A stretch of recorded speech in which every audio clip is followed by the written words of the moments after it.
on a tous déjà entendu ce conseil. Pour réussir, il faut travailler plus intelligemment. Mais si c'était une fausse bonne idée? Et s'il existait une stratégie beaucoup plus simple, plus directe et franchement bien plus puissante pour vraiment tout rafler? C'est exactement ce qu'on va décortiquer ensemble. Cette phrase, on la voit partout. Travaille plus intelligemment, pas plus dur. Ça sonne bien, c'est logique, non? Mais si, en réalité, c'était un mythe qui, sans qu'on s'en rende compte, nous empêchait d'atteindre nos plus grands objectifs. Et là voilà, la réponse.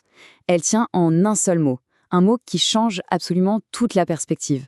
Ce n'est pas mieux, ce n'est pas différemment, c'est juste plus. L'idée, c'est que de miser sur le volume, c'est souvent le pari le plus sûr et le plus rentable qu'on puisse faire. Alors pourquoi ce simple mot « plus » est si puissant? Eh bien parce qu'il nous oblige à nous poser la seule question qui compte vraiment, que ce soit dans les affaires ou dans la vie. Ok, qu'est-ce qui m'empêche d'en faire plus?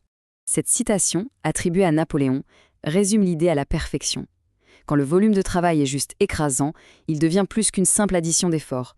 Il se transforme en une véritable force de la nature, capable de faire sauter n'importe quel obstacle. Pour vraiment saisir la puissance du plus, il faut comprendre deux mentalités qui s'opposent complètement. Celle des maximisateurs et celle des optimisateurs. La différence, en fait, elle est simple. Tout se résume à la question de départ. L'optimisateur, lui, il se demande comment je peux obtenir le maximum avec le minimum d'efforts. C'est la quête de l'efficacité, du hack. Le maximisateur, lui, pose une question beaucoup plus brute. Comment je peux obtenir le plus possible? Point barre. Ce n'est pas juste une nuance, c'est un monde qui les sépare. Pendant longtemps, et surtout à l'école, on est fiers d'être des optimisateurs. L'objectif, c'est d'avoir de bonnes notes en étudiant le moins possible. On se moquait un peu de ceux qui bossaient sans arrêt, comme ce camarade de classe, Kempf. Vous savez, le genre de personne à rappeler au prof qu'il a oublié de donner des devoirs. Et là, la leçon a été brutale. Au final, c'est Kempf qui a été accepté dans une meilleure université. Pourquoi? Parce que le monde réel, il se fiche de savoir si on a été efficace. Il récompense les résultats absolus. Personne n'a jamais demandé qui avait le moins travaillé. Ils ont juste regardé qui avait le meilleur dossier. Ok, maintenant passons à l'argument plus logique. Pourquoi se concentrer sur plus plutôt que de chercher sans arrêt à améliorer ou à changer?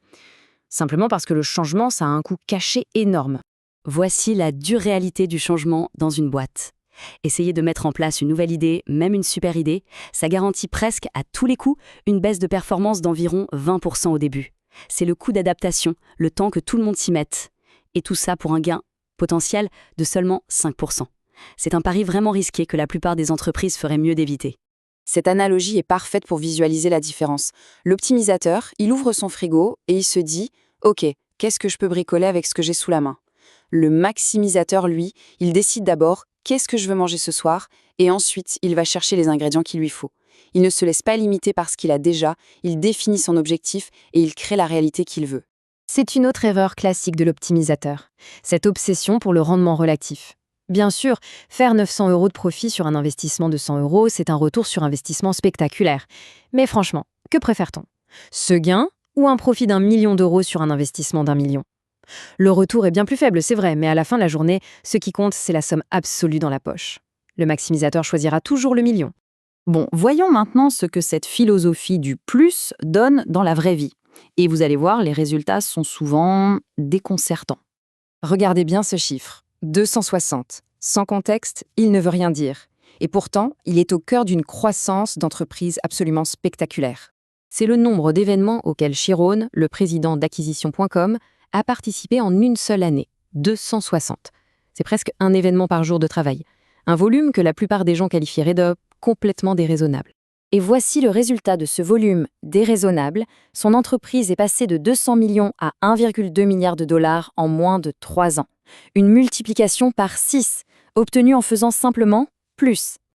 Allez, un autre chiffre qui défie l'entendement. 2800. Non, ce n'est pas une faute de frappe. Pour le lancement du livre 100 millions d'offerts, 2800 publicités différentes ont été créées et testées avant même que la campagne commence. Le but n'était pas de trouver la bonne idée par chance, mais de la trouver par un volume de travail systématique et absolument massif.